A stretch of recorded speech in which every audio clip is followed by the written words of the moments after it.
কিছুদিন আগেই makeup purpose, skin care purpose কিছু অর্ডার দেওয়া হয়েছিল, সেগুলোই তোমাদের সামনে আজকে খুলে দেখাচ্ছি।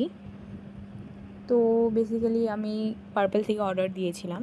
তো যেগুলো একদম বেসিক নিড আমি শুধুমাত্র সেগুলোই দিয়েছিলাম। অনেক কিছু ট্রাই পারপাসে দিয়েছিলাম যে প্রোডাক্টটা কীরকম দেখি। তো এটা আমি অলওয়েজ ইউজ করি, লাইট জেল। এটা আমার অলমোস্ট ফেভারিট। আমি লাস্ট কিছু মাস থেকে বা কিছু বছর ধরে এটা ইউজ করছি।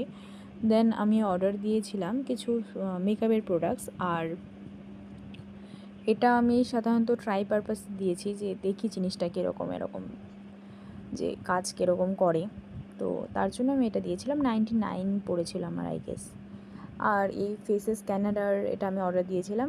এটা আই গেস ওই 150 সামথিং পড়েছিল।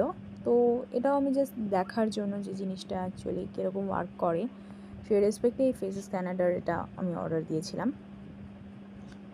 তো ওভারঅল ঠিকঠাকই লেগেছে, যদিও আমি এখনও কোনোটাই ইউজ করিনি। তো এক্ষেত্রে আমি এখনও বলতে পারছি না, এটা আমি এখনও ইউজ করিনি। তো ইউজ করলে আমি অবশ্যই এগুলো প্রত্যেকটা আলাদা আলাদা করে বলবো যে কোনটার কীরকম এফেক্টিভ কিনা। তারপরে আমি মেকআপ ফিক্সচার একটা ইউজ করতে চেয়েছিলাম। আমার কাছে আগে একটা সেটিং স্প্রে ছিল, বাট আমি এখন এটা অর্ডার দিয়েছিলাম যে এটা কীরকম ওয়ার্ক করে সেটা দেখার জন্য। তো আমি এটা খুলতে পারছিলাম না স্টিকারটার জন্য। তো কিছুক্ষণ সময় লেগেছিলো এটা খুলতে আমার। তো ওই ফিকচারটাও আমি এখনও ইউজ করিনি। এই ফিকচারটা ইউজ করলে আমি অবশ্যই জানাবো। তো দামটা কমই ছিল, আই গেস 300 সামথিং মেবি। এটা আমি একটু মানে এর আগে আমার কাছে যেটা ছিল সেটা একটু কস্টলি ছিল, বাট এটা আমি নর্মাল প্রাইসে নিয়েছি যে ট্রাই করার জন্য। এটা আমি অনেককেই দেখেছি যে সুইস বিউটির এই মেকআপ ফিক্সারটা, তো এটা দেখার জন্য। তো এটা আগে ক্লিপ চলে এসেছে ফেসেস ক্যানাডার যেগুলো ছিল। তো এগুলো আমার ওভারঅল সব কিছুই ঠিকঠাক আছে। আর এটা গিফট পারপাস ছিল, ডট অ্যান্ড কির একটা ছোটো, এটাও ভালো আছে, দেখতে বেশ কিউট।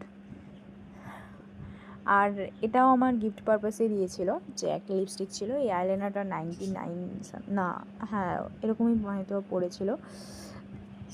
আপনাদের যদি কোনোটার লিঙ্ক লাগে বা কোনোটার সম্বন্ধে কিছু জানার হয়, অবশ্যই আমাকে ডিএম করবেন বা মেসেজ করবেন, আমি অবশ্যই বলবো। এটাও আমি অর্ডার দিয়েছিলাম। আমার কাছে কোনো মাস্কারা ছিল না, আমি অ্যাকচুয়ালি ইউজ করতাম না। তো এই ব্লু হেভেনের এটা আমি দিয়েছি। আর আমি সাধারণত সানস্ক্রিন আমি ডট অ্যান্ড কিরই লাস্ট কয়েক বছর ধরে ডট অ্যান্ড কিরই ইউজ করি। বাট রিসেন্টলি ভাবলাম যে এটা একবার ট্রাই করে দেখি। ফ্রেন্ডদের মধ্যে অনেকেই বলে লিপ লাইনার। আর এটা প্রাইমার অর্ডার দিয়েছিলাম। এই প্রাইমারটা রেটিং আমি অনেকের কাছে ভালো পেয়েছি, তো সেই রেসপেক্টে একটা ছোটো প্যাকেট আমি অর্ডার দিয়েছিলাম, যে জানা